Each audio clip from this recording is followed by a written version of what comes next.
നല്ല നെയ്യ് വീട്ടിൽ തന്നെ ഉണ്ടാക്കാം. പാലിന്റെ പാട ഇതുപോലെ ഉറച്ച് വെക്കണം.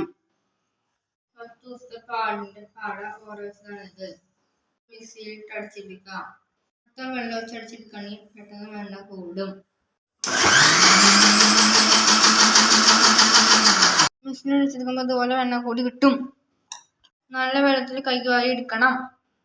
മോരിന്റെ വെണ്ണയാണിത്. ഫ്രിഡ്ജിൽ വെച്ചിരുന്ന വെണ്ണയാണിത്. പ്രാവശ്യം കഴുകി മോരിന്റെ പുളിപ്പ് കളയണം. വെണ്ണ പാനിലേക്ക് ഇട്ടെടുക്കാം.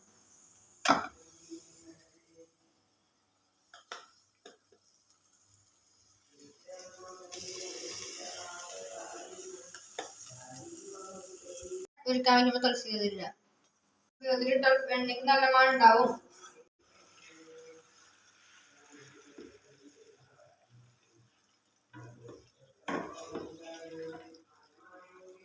എണ്ണ ഉരുകിയായിട്ടുണ്ട്. ആറിയതിനു ശേഷം കുപ്പിയിൽ കരിച്ച് ഒഴിക്കാം. ഇത് നല്ലോണം ചൂടായിട്ടുണ്ട്. അരിപ്പ കൂടെ അരിച്ചെടുക്കണം. അരിപ്പയും കുപ്പിയിൽ നല്ലോണം മേൽക്ക് ഉണക്കിയതായിരിക്കണം. 2 ലിറ്റർ പാലിന്റെ പാടയുടെ വെണ്ണയാണിത്.